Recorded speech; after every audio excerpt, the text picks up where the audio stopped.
tal? Bienvenidos a otra nueva sesión de la entrevista. Yo soy el doctor Eduardo Núñez Rojas, me da mucho gusto que nos acompañen a estos podcasts que hemos estado haciendo para dar a conocer lo que son nuestros maestros e investigadores que tenemos en la universidad de todo el ámbito un universo tan grande que es nuestra Universidad Autónoma de Querétaro. Y hoy tenemos una invitada de lujo también, que es la doctora Patricia Pérez Munguía. Doctora, bienvenida. ¿Qué tal? Buenos días. Sí, ¿Cómo estamos? y déjeme decirle que vamos a tener una plática muy interesante porque la doctora es historiadora y maneja unos temas muy interesantes que vamos a estar platicando con ella, sobre todo la época de los jesuitas, doctora, que también vamos a estar comentando. Y hablando un poco de su trayectoria, pues ella es doctora en Historia por el Colegio de México, especialista en estudios sobre esclavitud africana en la Nueva España, legislación novohispánica, análisis demográficos y diversidad cultural en el antiguo régimen, naturaleza humana, desigualdad y el bien común.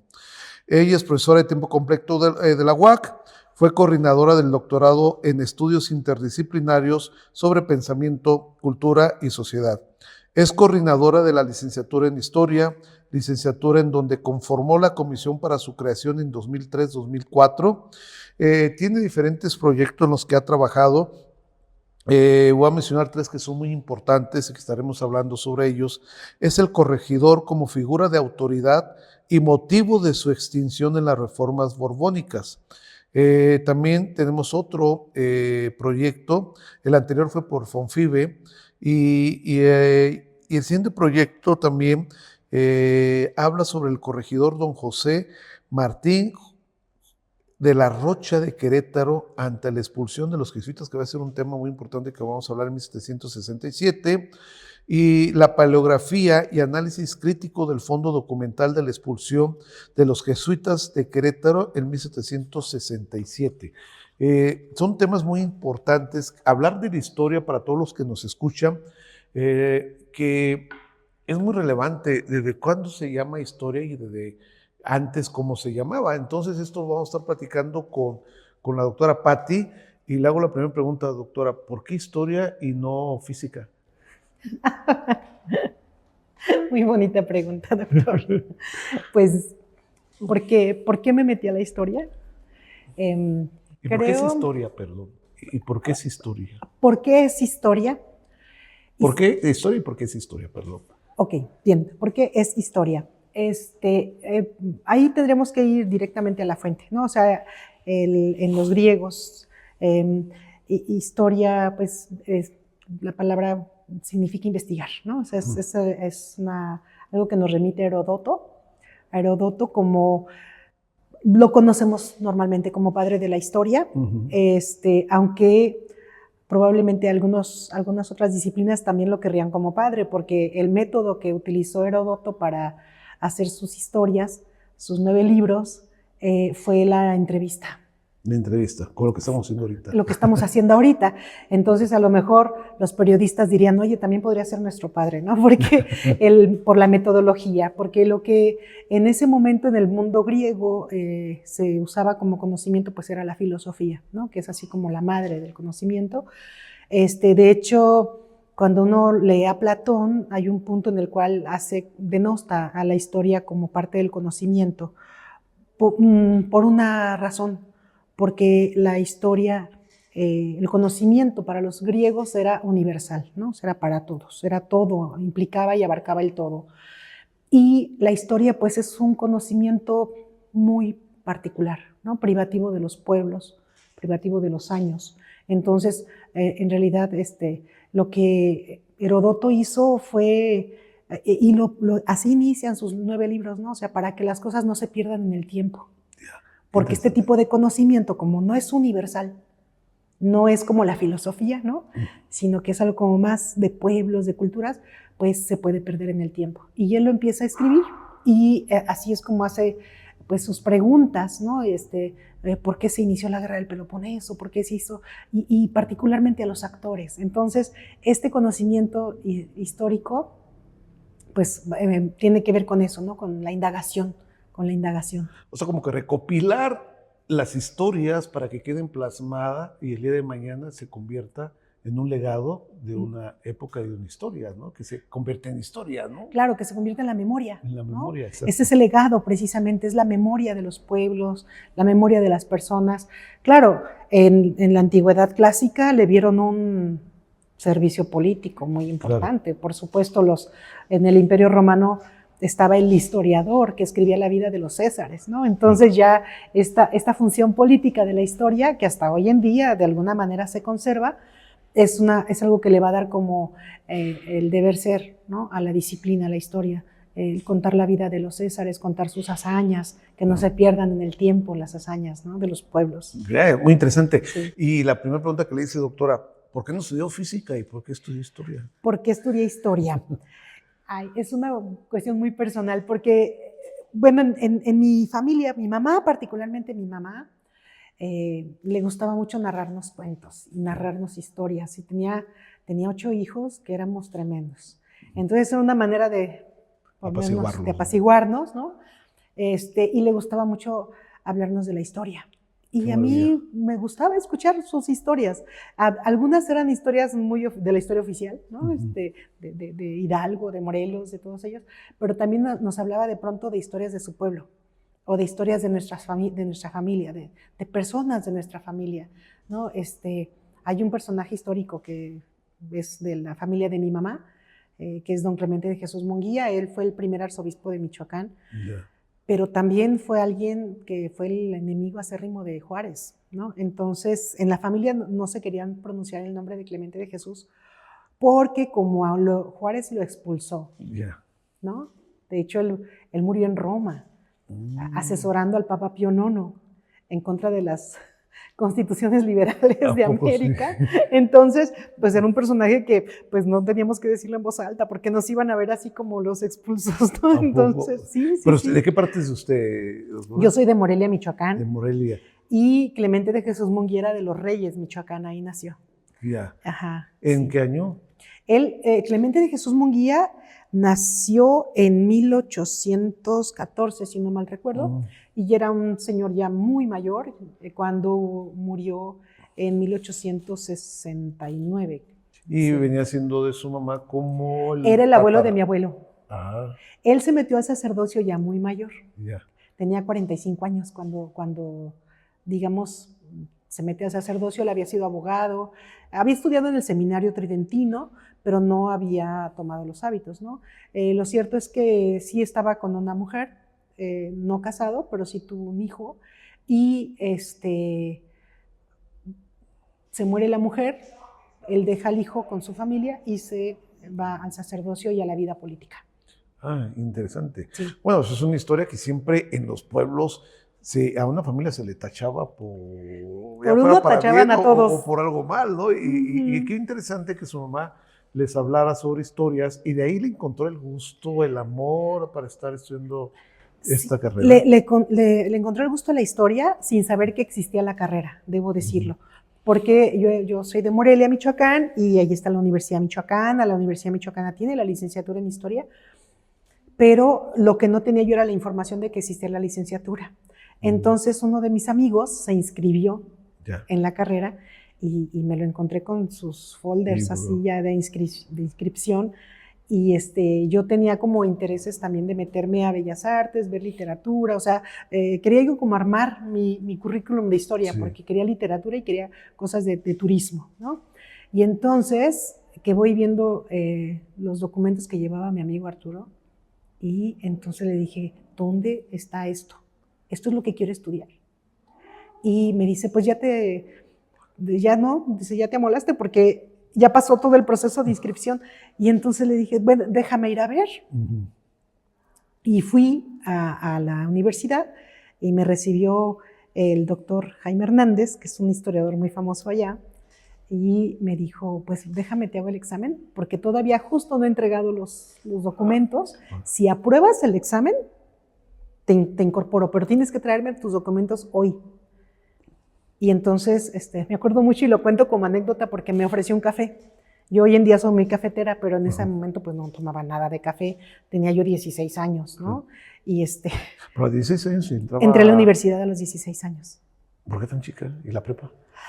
Hice la secundaria y la prepa, todo normal, pero en esa época la prepa era de 2 años.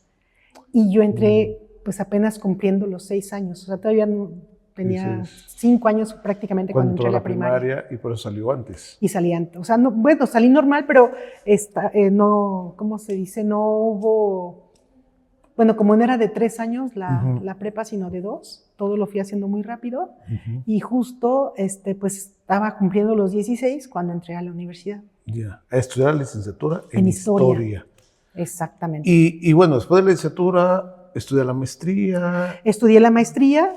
Bueno, terminé la licenciatura, empecé a dar clases y hay algo que me gustó desde entonces, que fue la paleografía. Y por mi cuenta propia, mi tesis fue sobre Clemente de Jesús Munguía, la de licenciatura. Sí. Y entonces empecé a leer los documentos del siglo XIX y luego me gustaron ver los documentos del siglo XVIII porque el maestro Jaime Hernández, él fue mi director de tesis de licenciatura. Yeah. Y entonces me dijo, todo esto que estás estudiando de Clemente de Jesús no surge en el XIX, surge en el siglo XVIII. Yeah. ¿No? Entonces, sí, pues es el nacimiento, digamos, de las ideas de la Ilustración. Y entonces me puse a leer cosas del siglo XVIII y encontré documentos fabulosos del siglo XVIII con las reformas borbónicas y me gustó muchísimo la paleografía. Entonces empecé a leer cada vez documentos más antiguos, más antiguos, más antiguos. Más o menos leo documentos de finales del siglo XV hasta nuestros días. Es que para los que nos están escuchando, dice paleografía, pues ¿qué es la paleografía? Es la escritura, se estudia la escritura de lo que se escribe, para la redundancia, se escribió desde el siglo XVI con la llegada de los españoles hasta el siglo XIX. Sí. Y que hablo porque ahí les cuento algo. La doctora Patti fue mi maestra cuando yo estudié en la maestría en historia. Y también me pasó algo así parecido con ella, y yo recuerdo que a veces en el sindicato, y era parte de la planilla del sindicato, y dije, bueno, le dije a la chica que me asistía, pregunta en historia, me llamó así con estudiar historia, y dije, caray, esto me encanta, pregunta, que ya está el propedéutico, y dije, en la torre, pregunta si me pueden recibir, y estaba la querida maestra, doctora Cecilia, era la coordinadora, a ver que se venga. Y llevaban 2 días, entré a paleografía y con la maestra Alejandra y la materia y me aceptaron. Y fue cuando me encantó mucho la paleografía, estar leyendo, porque no es lo mismo leer la escritura del siglo XVI, que son muchos garabatos y que es dificilísimo entender cómo escribían en esa época los que habían llegado a la Nueva España, a la paleografía ya del siglo XIX, ¿no, doctora? Claro. ¿Sí? Es que son caligrafías muy distintas, ¿no? Sí. Digamos que una caligrafía gótica es una caligrafía bien hecha, bonita, estructurada, pues porque la gente se tomaba todo con calma, ¿no? Y parece que tenían tiempo hasta para hacer un hermoso dibujo en una letra capital mayúscula al inicio del documento. Sí, sí. Pero después viene el encuentro de América.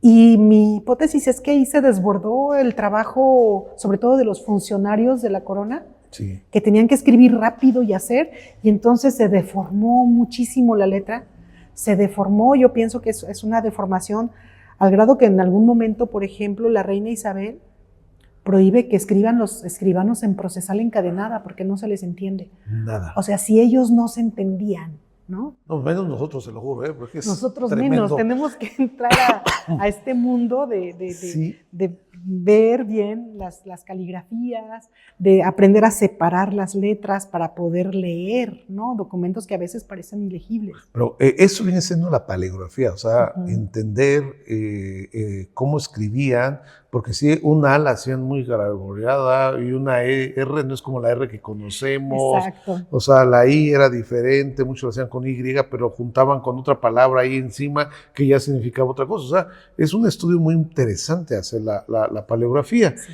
Y bueno, hace la maestría en Historia en el Colegio de Michoacán. El Colegio de Michoacán, el famoso colegio de... El famoso Colegio de Michoacán. ¿Y le tocó don Luis? Ahí me tocó don Luis González. Yo fui el último grupo al cual él le dio clases.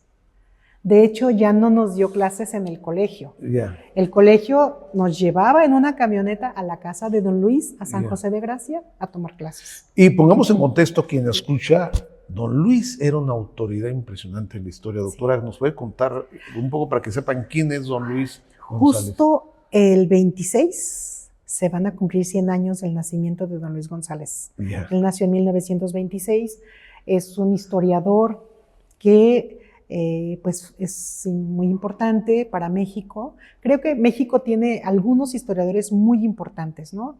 Entre ellos está don Luis González, Silvio Zavala, Edmundo Gorman, ¿no? Creo que son así como historiadores muy sobresalientes. Hay otros más, muchísimos, muy importantes, o Enrique Florescano también, pero de la generación de don Luis González, pues son Luis González, Edmundo Gorman y Silvio Zavala, ¿no? Y Luis González, pues nació en San José de Gracia, Michoacán, y él estudió en el seminario de Guadalajara su prepa, por ejemplo, pero después se fue a estudiar historia a Francia, ¿no?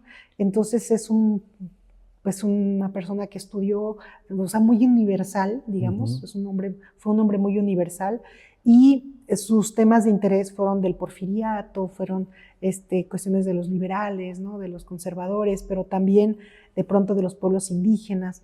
Yo, por ejemplo, aprendí con él, la primera vez que yo escuché algo más, digamos, más académico sobre los chichimecas, fue con él, ¿no? Que pues, se puso a estudiar las transhumancias de los pueblos chichimecas, y la verdad es que era un hombre muy riguroso, muy serio, pero la manera, el estilo de escribir de don Luis González pareciera que es alguien que está platicando con sus amigos del pueblo, ¿no? O sea, ese es el estilo de Luis González, es un estilo muy ameno, ¿no? Muy ameno, y de pronto un poco bromista, porque tenía un humor muy fino, ¿no? De hecho, en uno de los textos en donde habla de Porfirio Díaz y de todo el periodo, ¿no? Y los diferentes momentos en los que Porfirio Díaz le deja la presidencia a su compadre, ¿no? O a su sobrino, ¿no? Entonces, bueno, de Manuel González todavía dice algo, pero me encanta cómo pone el periodo de Félix Díaz, el sobrino. Dice, bueno, y Félix Díaz, el sobrino de su tío. Y pasa al siguiente renglón, ¿no? O sea, así, sin mucho, así literal, ahí nos vemos, ¿no? El sobrino de su tío. Y eso, de alguna manera, pues te hace reír, pero al mismo tiempo tiene una ironía, tiene una carga política muy fuerte. O sea, a un buen lector, ese tipo de cosas, pues te hacen pensar muchas cosas. Claro, y bueno, el contexto para quien nos está escuchando, para que sepan que la doctora fue alumna de uno de los grandes historiadores de los últimos, de esos grandes historiadores de esa época, como fue don Luis González. Sí, fui su alumna. ¿Y el doctorado? El doctorado, cuando terminé la maestría en el Colegio de Michoacán, en realidad me fui para hacer un trabajo de paleografía, no me fui a estudiar. Me fui porque la doctora Nelly Sigó tenía así un montón de documentos sobre la Catedral de Morelia, que eran documentos del siglo XVI, y necesitaba a alguien que le echara la mano con su lectura. Entonces me fui esa lectura, esa transcripción de estos documentos, y se publicó el libro de la Catedral de Morelia. Y terminando dije, pues yo me voy a quedar en el colegio a estudiar, porque necesito seguir estudiando. Y entonces entré a la maestría en historia, y después, cuando concluí, me fui al doctorado en el Colegio de México. Que es otra de las instituciones más importantes a nivel nacional, el Colegio México, que ahí pasan todos los grandes historiadores. Pues muchos de los grandes historiadores están ahí. También hay grandes historiadores en las provincias, ¿no? Debo decirlo, pero lo que tiene el Colegio de México es pues que tiene todo, ¿no? Tiene una gran biblioteca, un gran centro de investigación, están concentrados ahí grandes investigadores, tiene unos seminarios increíbles. La verdad es que el paso como estudiante por el colegio es toda una experiencia, porque cada día, cada clase es una gran conferencia, ¿no? En la cual pues estamos ahí con los investigadores. Tienen también muchos recursos para investigar, ¿no? Entonces, eso la verdad es que los estudiantes que pasamos por ahí tenemos un acceso a demasiada información, pero también un acceso a muy buenos debates, a muy buenos diálogos con los investigadores. Y eso la verdad es una experiencia muy especial. Y doctora, bueno, termina el doctorado y para los que nos escuchan uno dice, bueno, soy historiador, pero el ser historiador, siempre un historiador busca un tema importante al cual se va a dedicar. O sea, Sí. El ser historiador, muchos dicen, bueno, no voy a ser historiador universal. Voy a decir, bueno, me voy a dedicar a la época de nuestras culturas, a la época de cuando llegan los españoles, o al porfiriato, o a... No, o sea, cualquier tema. Y usted decide mucho, está enfocada también parte de los jesuitas, que es algo interesante, doctora, Sí.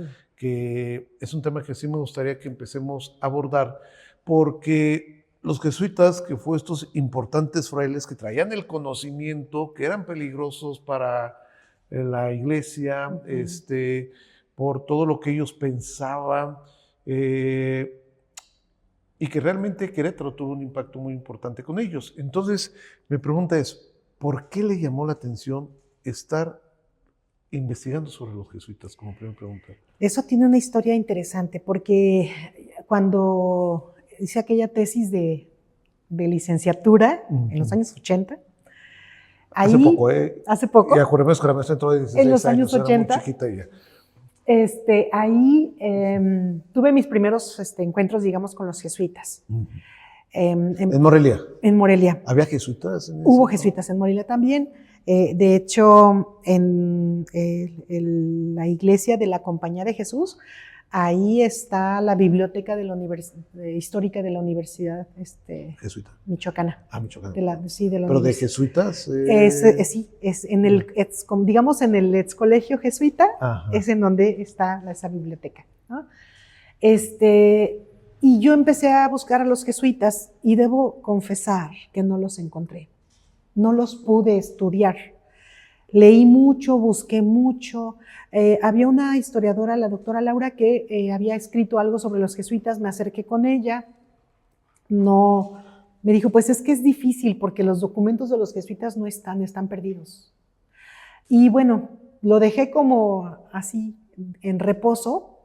Entre tanto, pues yo me fui a hacer mi tesis sobre Clemente de Jesús Munguía, empecé a escribir otras cosas. Cuando llegué al colegio de Michoacán, todavía traía yo como a los jesuitas en la mente, sí, pero no los estudié porque pues ya tenía yo en la mente y todos los historiadores, incluso también pues don Luis González y me acuerdo mucho del doctor Carlos Cerrejón Peredo, que es otro gran historiador y que fue mi director de tesis de maestría. Me dijo, es que de los jesuitas no encontramos los documentos, no están. Entonces dije, bueno, pues a lo mejor los destruyeron como parte de la expulsión y ya me quedé con eso. Y entonces empecé a trabajar otras temáticas, me metí a la historia de la esclavitud africana en Nueva España, me metí muchísimo al virreinato, seguí trabajando reformas borbónicas, o sea, empecé a hacer varias cosas de las cuales me gustan mucho y las sigo trabajando, pero un día aquí en la Facultad de Filosofía me llegó una estudiante, Alejandra Olivares, que por allá anda, Alejandra, me dijo, doctora, hay un documento que no puedo leer, ¿me ayuda? O sea, todos me ven como paleógrafa, ¿no? Sí. Entonces le dije, a ver, déjame ver. Y agarré la hoja y en serio me empezaron a temblar los dedos. Era un documento de la expulsión de los jesuitas. Y entonces le dije, ¿dónde encontraste esto? Me dice, ay, pues es que lo encontré en línea, pero es que estaba medio... Vamos a buscar, le dije, porque ahí va a haber más. Tengo 30 años buscando documentos sobre los jesuitas. Y esta chica se lo trajo. Y ella me los dio, así, sin saber ella bien qué era. Ajá. Sabía, porque dijo, hay algo de los jesuitas, es lo que me dijo, hay algo de los jesuitas, pero nos sentamos, lo leímos, le dije, tienes oro molido en tus manos, tienes que hacer tu tesis sobre esto. Porque es algo que tú encontraste, claro, es algo que está abierto al público, todo el mundo puede estudiarlo, pero tú lo encontraste y te pido que hagas una tesis sobre ello. Y sí, no solamente encontramos un documento, ya buscándole en todo lo que ella había visto, pues encontramos todos los documentos de la expulsión de la Compañía de Jesús de Querétaro. ¿En dónde, doctora? En Chile. ¿Y qué tienen que hacer en Chile? En Chile. ¿Por qué están en Chile? Es otra de las cosas que también empezamos a buscar. Resulta que pues toda esta documentación se fue a España cuando se expulsan a los jesuitas. se quedó como, fue una estrategia muy, ¿cómo decirlo? Muy política, muy secreta, muy discrecional, y se llevaron esto para España. A ver, aquí tenemos que hacer un paréntesis muy importante, antes de que saber por qué está en Chile y todo esto. Ajá. Los jesuitas llegan a la Nueva España. Sí. Se empiezan a dispersar y Querétaro es un punto importante. Muy importante. ¿Por qué, doctor?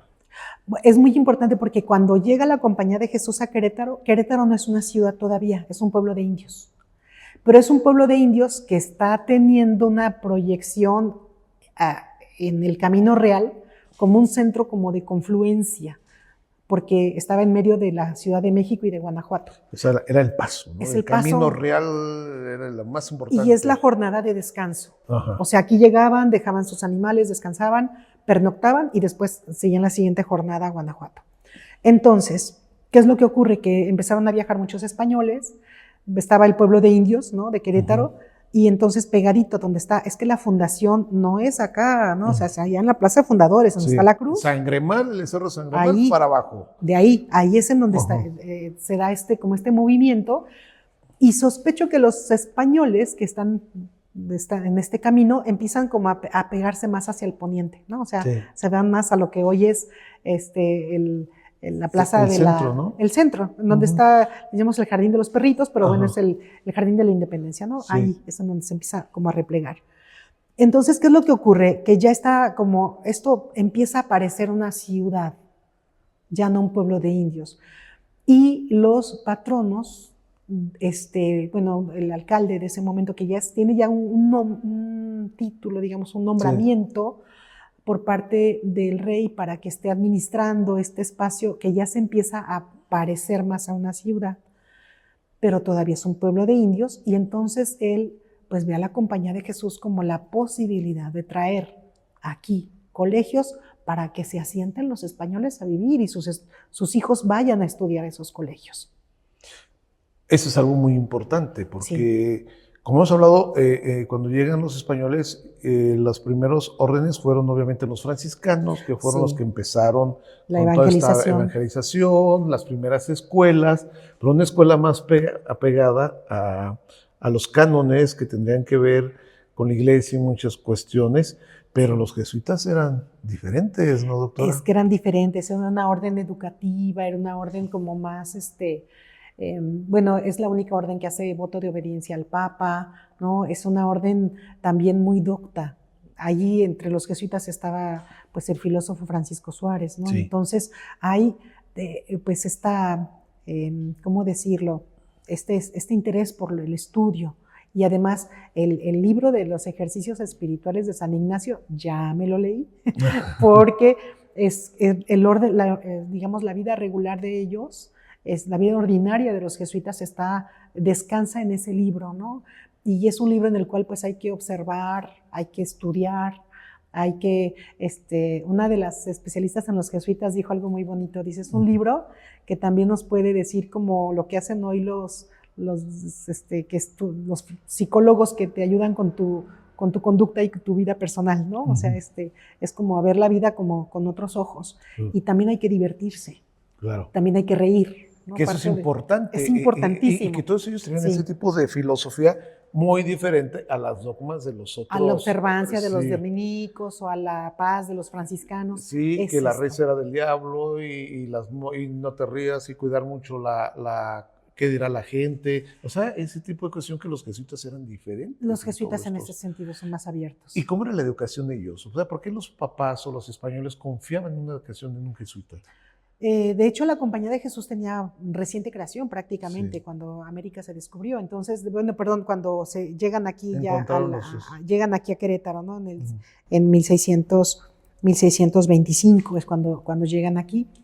Pero no tenían mucho tiempo de haberse creado. De hecho, la canonización de San Ignacio tenía solo 1 año cuando ellos habían llegado aquí. Entonces, es reciente, ¿no? Su canonización. No la formación de la compañía, pero sí la canonización de San Ignacio y de San Francisco Javier. Entonces, se están, digamos, consolidando los jesuitas como los educadores. Y tienen también como esta iniciativa de formar gente con oficios, ¿no? O sea, de crear oficios para los españoles también. Ya. Pero también cuando llegan al Nuevo Mundo también pensaron en los indígenas. Entonces, por eso esta diferencia a veces de colegios, ¿no? En donde hay niños indígenas claro. que los educan, los enseñan, y también hay niños españoles o jóvenes españoles que además tienen como la posibilidad de llegar a ser también jesuitas, ¿no? Doctora, ¿habrá habido un choque ahí entre estas, se puede decir, órdenes? Pues no sé. No, bueno, yo no he detectado así como alguna tensión, alguna discrepancia, sino que más bien son como diferentes formas de vida. Hace un momento estaba en una conferencia, por eso no llegaba, pero estábamos viendo precisamente esto de la vida ordinaria, ¿no? Porque la vida ordinaria tiene una vida de regla y una vida de orden. Sí. Y entonces creo que cada orden se apegaba mucho a su vida de regla, ¿no? O sea, ¿cuál es el santo que les dio pues su vida de orden, a la orden ¿no? regular, a la orden regular? Y pues los franciscanos estaban muy apegados pues a la pobreza, a la benevolencia, ¿no?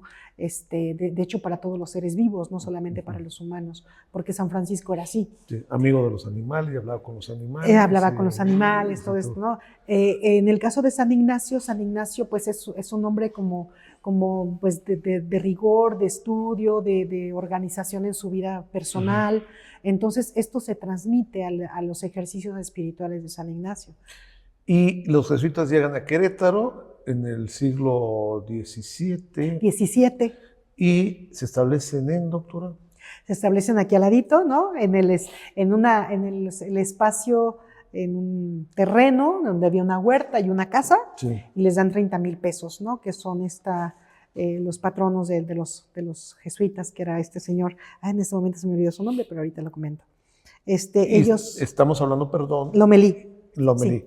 Estamos hablando a un lado del Templo de Santiago, ¿es correcto? Es correcto, a un ladito del Templo de Santiago. Lo que hoy es el patio barroco. En lo que hoy es el patio barroco. Esa zona, o sea, es el patio barroco, todo digamos, el conjunto arquitectónico de la Facultad de Filosofía, y hacia atrás todavía, en donde está el estacionamiento. Era parte del convento, de hecho ahí estaba la huerta.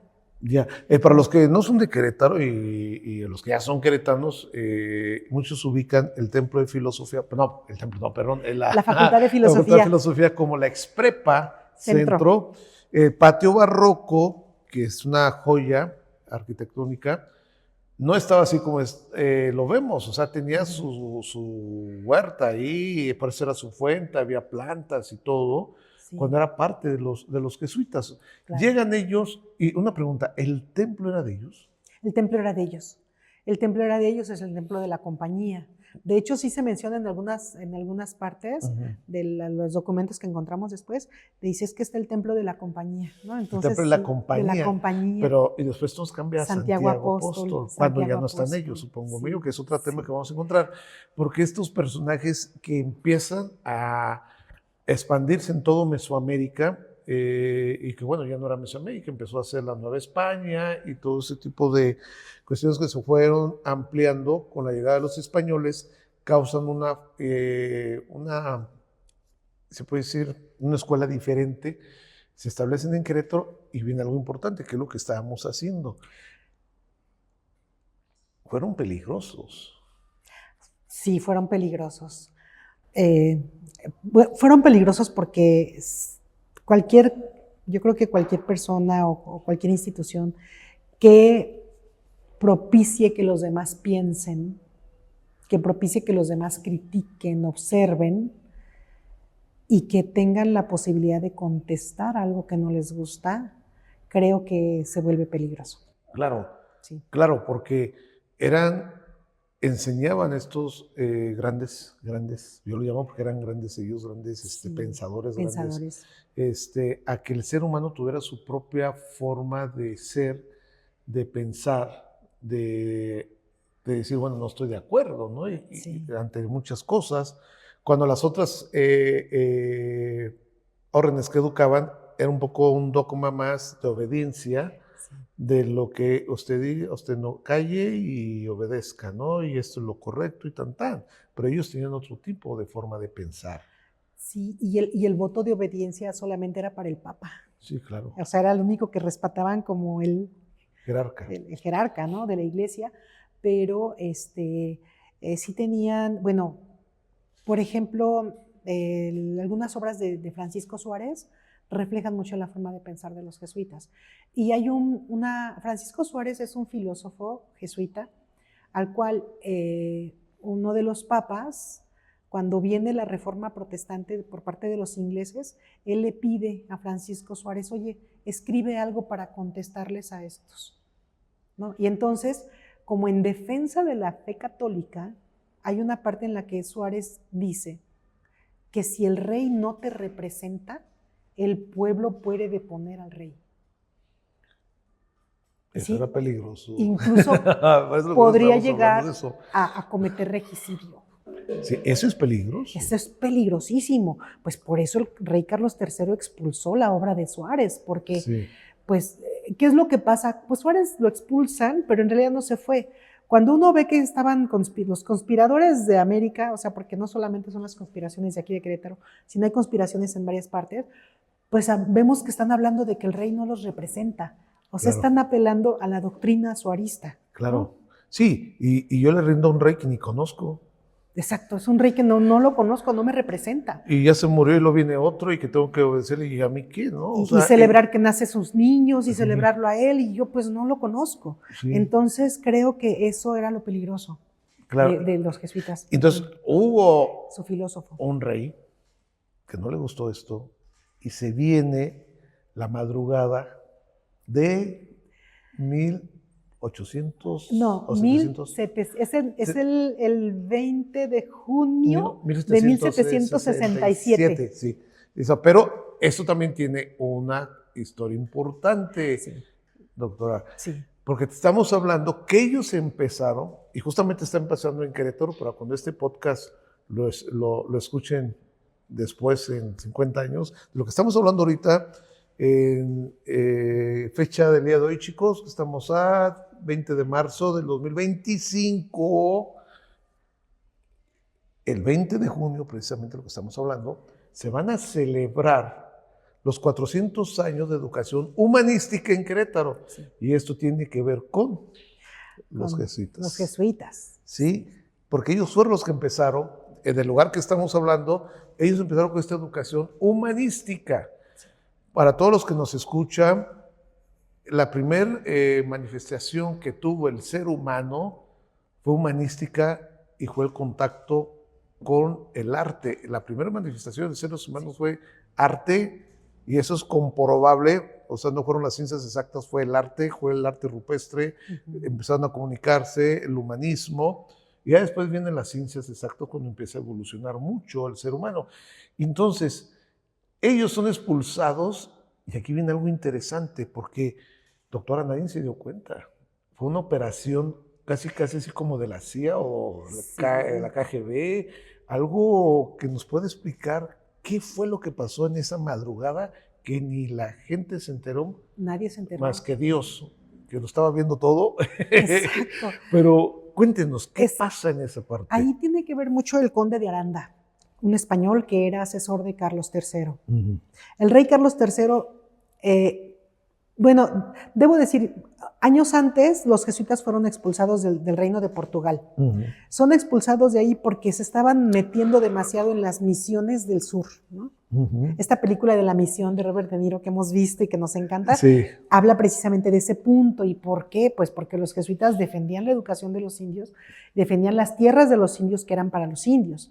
Entonces, pues obviamente los portugueses querían la explotación y la esclavitud de los indios y la explotación de las minas y sus tierras. Y hicieron una matanza impresionante. Entonces se fueron contra los indios. Entonces, pues expulsan a los jesuitas porque les estorban, ¿no? Para hacer esta dominación. Entonces, ¿qué es lo que ocurre? Que pasa el tiempo, como la expulsión de los jesuitas es como multicausal. Por un lado, está el motín de Esquilache, del que todo el mundo habla en Madrid, ¿no? Que Esquilache pues era ahí un personaje madrileño que pues se amotina en contra del rey Carlos III, pero pasan cosas interesantes ahí y los jesuitas opinan. Dicen, a veces hay que mejor mantenerse callados, ¿no? Porque opinan contra el rey Carlos III, y dicen que, pues recuerden que es un rey expurio. Lo llaman expurio porque Carlos III no era hijo de la primera esposa de su papá, sino de la segunda. Sí. Entonces, eso le molestó sobremanera a Carlos III. Y entonces tuvieron una serie de reuniones secretas, o sea, no sabemos exactamente qué fue lo que pasó en esas reuniones, pero son 6 meses antes de la expulsión, esas reuniones se dieron en Madrid. Porque en los documentos que encontramos, ahí dice, no, es que hemos visto y hemos dicho que, ¿no? que en esta reunión que tenemos que sacarlos. Y entonces... Ya me lo quiero imaginar, ¿no? Ahí en todo el pité, oye, estos nos están revoltando acá, hay que hacer algo, ¿no? Yo digo que los expulses, yo digo que los saques. Mejor los sacamos. Como que vamos a ver si se puede, no se puede, cómo vamos a operarle, cómo crees que es conveniente que la gente no solamente... Imagínense lo que han de haber estado diciendo, ¿no? Y además para que los demás no se enteren. Sí. O sea, hay que expulsarlos sin que los demás se enteren, porque los quieren, ¿no? Los van a proteger. La experiencia con la expulsión del Reino de Portugal es que murieron muchos jesuitas. Los mataron. Los mataron, o sea, sí. Y mataron indígenas y mataron jesuitas. Y esto es algo que parece que el rey Carlos III no quería. Entonces, para evitar ese derramamiento de sangre, algo que encontramos es cómo enviaron la correspondencia para su expulsión. Es un sobre lacrado, ¿no? Con este sello que si se rompe ya no se puede volver a pegar. El sello real. De lacre, ajá. Digamos, el oficio de expulsión viene lacrado, pero viene adentro de otro sello lacrado también. Y ese sello viene adentro de otro sobre también lacrado. Yeah. Cada sobre afuera tenía la fecha en la que debía de ser abierto y por quién. Entonces, es un sobre dirigido al virrey de la Nueva España. Y al virrey dice, bueno, que toda esta correspondencia lacrada que va en cajones, ¿no? Se le mande a cada provincia este sobre y se le entregue al corregidor o al alcalde mayor. Y entonces, ¿qué es lo que hizo aquí en el caso el virrey, el marqués de Croix, es el virrey de la Nueva España, y tenía de visita al alcalde de Durango. Entonces el alcalde de Durango ya se iba a regresar. Le dice, mira, llévale esta correspondencia, por favor, a don José Martín de la Rocha, corregidor de Querétaro. En esa época. En esa época, entonces al corregidor de Querétaro le llega un sobre que además dice la nota, ábrase tal fecha con pena de infidencia si se abre antes. Eso era terrible, porque si te acusaban de infidencia es que estás en contra del rey. Claro. Y estar en contra del rey implica que te pueden quitar tus bienes, quitar tu libertad o matarte. Entonces yo creo que decían, no, mejor me espero, la abro el día que está indicado, y entonces ejecuto la orden que esté adentro, ¿no? Sin preguntar de qué se trata. Y no tengo que andarle platicando a nadie. Entonces, en el de Querétaro dice, ábrase, ¿no? En la madrugada a las 5 de la mañana del 20 de junio, que se abra, y se lea un día antes para que la guardia esté afuera de las casas consistoriales. Claro. Y entonces llega el sobre, pues obviamente lo abre el corregidor, los llama y dice, bueno, todos tienen que estar aquí en la madrugada, por favor, porque se va a leer algo. Y entonces, ¿qué se lee? El extrañamiento de la Compañía de Jesús. Un extrañamiento, hoy en día a veces es porque algo nos parecería extraño, ¿no? Oye, mira, parece que hiciste algo que no te corresponde. En ese momento no significa eso. En ese momento, el extrañamiento es sacarlo de raíz hasta volverlo completo extraño. Entonces había que sacar a los jesuitas. El único extrañamiento que se había hecho antes en la corona de España era el de los judíos. Yeah. La expulsión de los judíos. Sí. Entonces se tenía que expulsar a los jesuitas. Y esto es interesante porque entonces la carta de extrañamiento se les entrega prácticamente en todos los territorios de España casi al mismo tiempo. A la misma hora, como se estipuló. Por eso les digo, ¿quién sabe qué habrá pasado en esas reuniones que o sea, estilo... Es secreto. Sí, ¿no? Y así, entre unos cuantos, ¿cómo le vamos a hacer? ¿A qué horas? Lo coordinaron perfectamente para que a tal hora se aplique y ahí todo el mundo a tal hora están fuera. Pero dice, el extrañamiento tiene varias cláusulas, ¿no? O sea, es un documento largo y entre lo que quiero destacar es que se tenía que aplicar con toda seriedad y con todo respeto para los padres de la compañía. O sea, no tiene que haber derramamiento de sangre, tienen que tratarlos con respeto y no les permitan mirar a los ojos a los demás ni hablarles. Por ejemplo, aquí en el edificio estaba el Colegio de San Ignacio y el Colegio de San Francisco Javier. En el de San Francisco Javier estaban los estudiantes, en el de San Ignacio estaban los jesuitas. Y la orden era solamente para los jesuitas que habían profesado, o sea, los que tenían la orden. Y el hábito. Si eran estudiantes no aplicaba, solamente para los jesuitas. De aquí había 15. Dice, y otra orden dice, que chequen que estén todos los miembros que están registrados en ese colegio. Entonces son colegios, no son esta reunión. Y entonces se hace la lista y si alguno falta, dice, se mande, así como en secreto, a recoger, a buscar para que también salga. Entonces los bajaron al patio barroco. Sí. ¿No? Pero que antes estaba como huerta. No, sí, estaba ahí. Pues, no, ahí ya estaba el patio barroco, porque ese edificio de los dos colegios ya estaba construido cuando se expulsaron.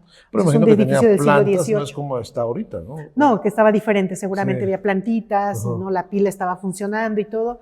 De hecho, esa pila tiene así el desgaste de cómo fue, de que funcionó mucho tiempo y se fue desgastando la cantera. Entonces, sí, los reúnen, los juntan, que solamente pueden tomar sus cosas personales, no pueden tomar nada de la compañía. O sea, los libros eran de la compañía, se quedaron, ¿no? Los objetos religiosos se quedaron. Solamente pueden tomar sus cosas personales y su chocolate. O sea, porque supongo que las celdas tenían su chocolate. Y todo. Y entonces pueden tomar su chocolate y se van en las carrozas cerradas. Los guardias no pueden permitir que la gente los vea pasar. Entonces, pues uno que ve pues una fila de carrozas que van con guardias, van a llevar oro, plata, no sé, pero no saben que adentro llevaban a los miembros de la compañía. Y eso lo aplicaron desde las Californias. Y los juntaron en un solo punto, quiero suponer. En Veracruz. Y los embarcaron a Italia.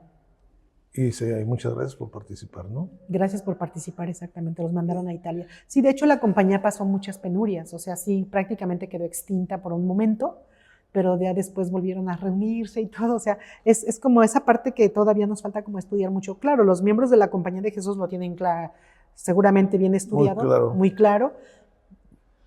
Pero, pues sí, aquí, por ejemplo, los jesuitas, pues ya no, en Querétaro no hay jesuitas ahorita.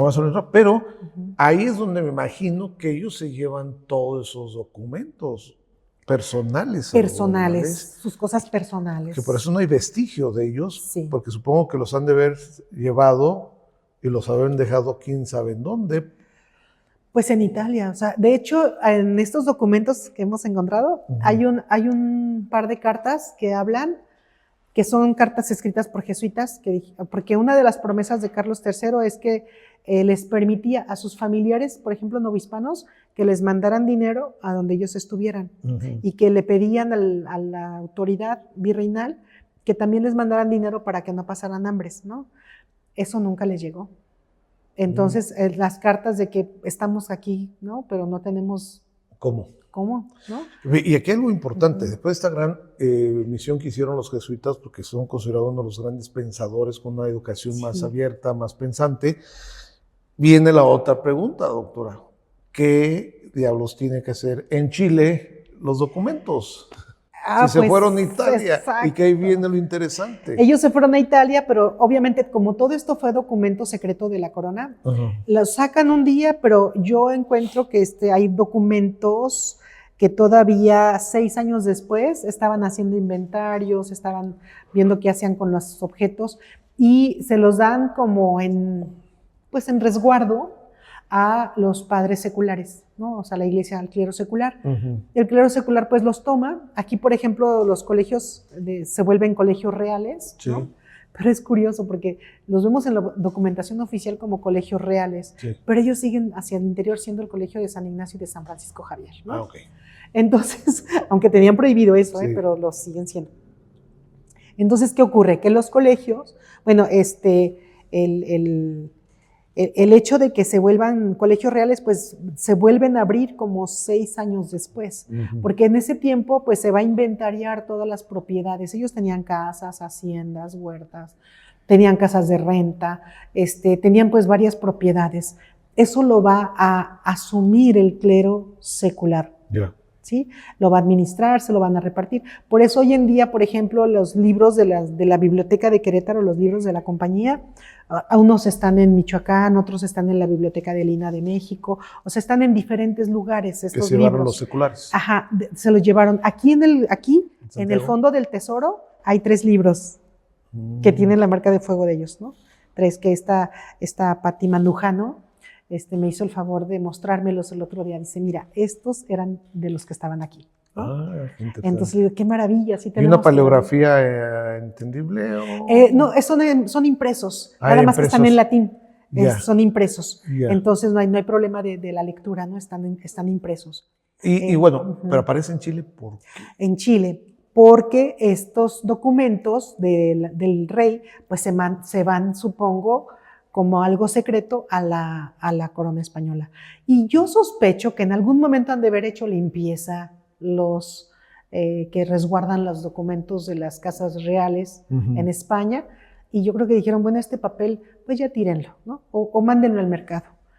Y una persona que compró carne, pescado, algo así en el mercado, pues le dieron su pedazo de pescado envuelto en uno de estos documentos y llévatelo, ¿no? Fíjense nada más, qué barbaridad. O sea, un documento tan importante, hablando de historia, se lo dan, y esta persona me imagino que se da cuenta de eso, Sí, ¿no? tienes que, pues es un chileno, ¿no? Y además no es cualquier chileno, es alguien que sabe, pues, de lo que está leyendo, y entonces desdoblas el pescado y pues ves...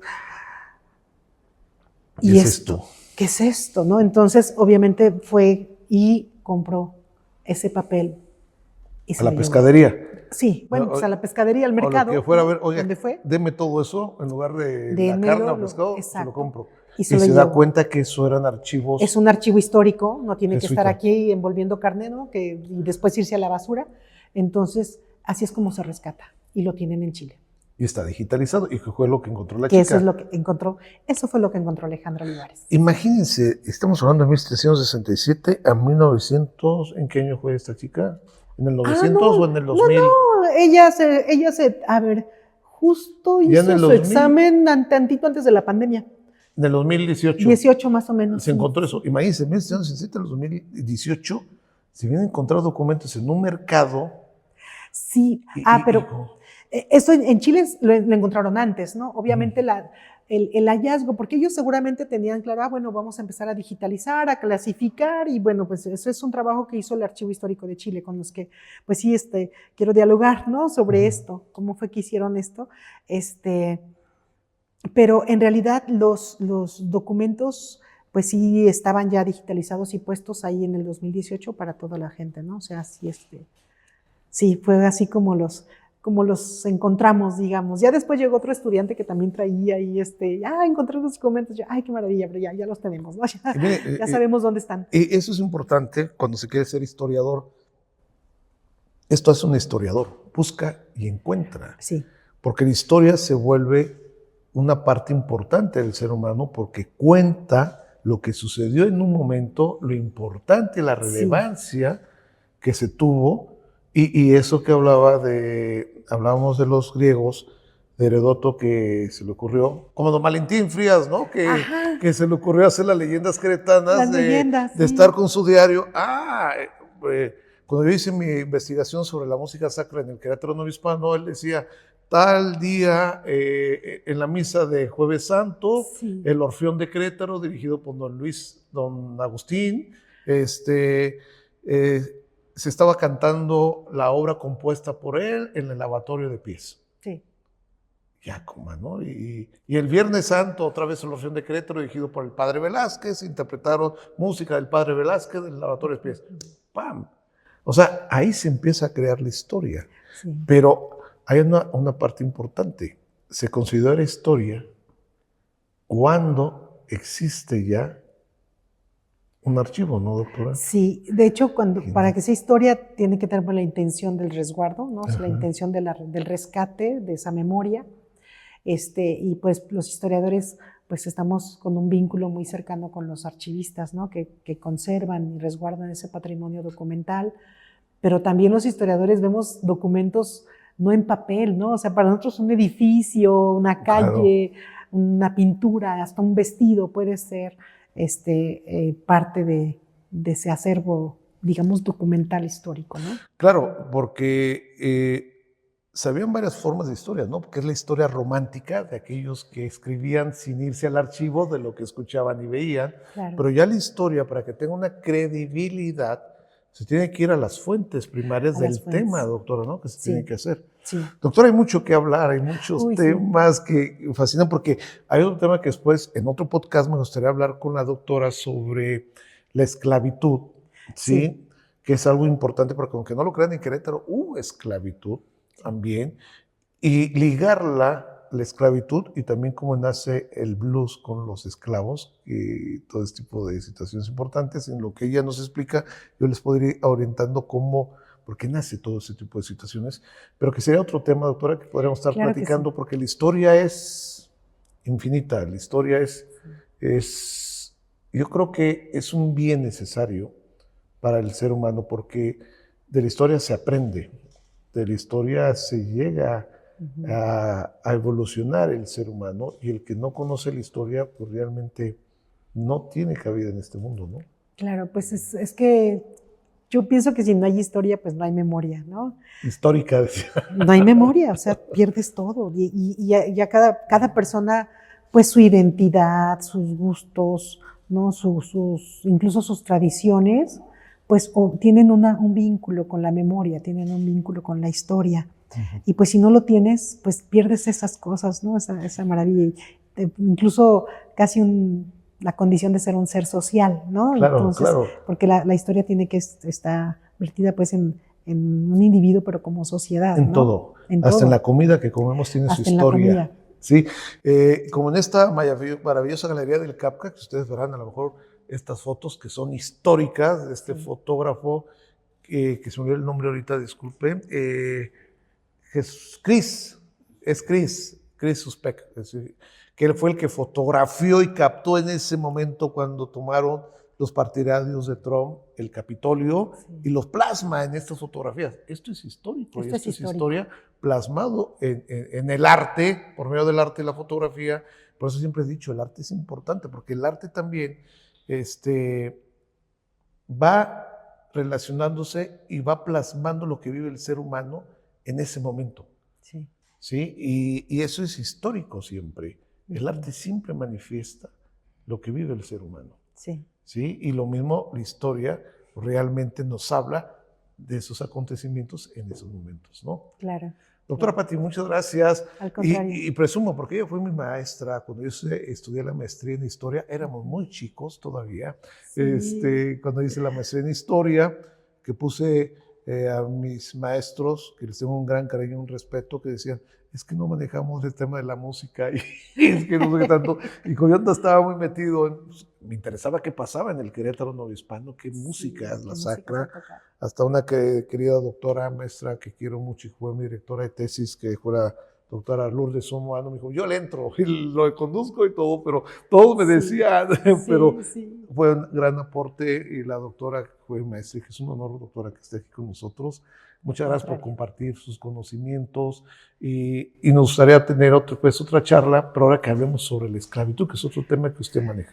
Claro que sí. ¿Sí? Con muchas gracias por la invitación, de verdad, y estoy muy contenta de estar aquí con ustedes. No, muchas gracias. Y bueno, acuérdense que nos pueden escribir qué tema les gustaría estar escuchando en estos podcasts, que realmente todas las personas que están aquí son gente muy valiosa, gente que tiene un estudio muy relevante y que son expertos en los que ellos hablan. Así que muchas gracias.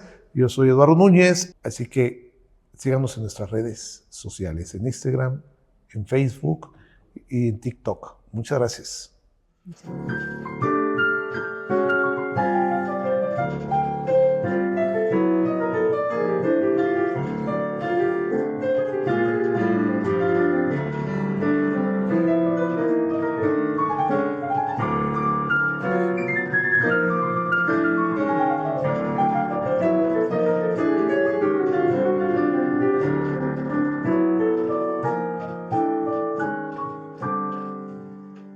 Esta es una producción del Centro de Estudios Críticos en Cultura Contemporánea de la Secretaría de Extensión y Cultura Universitaria para la Universidad Autónoma de Querétaro.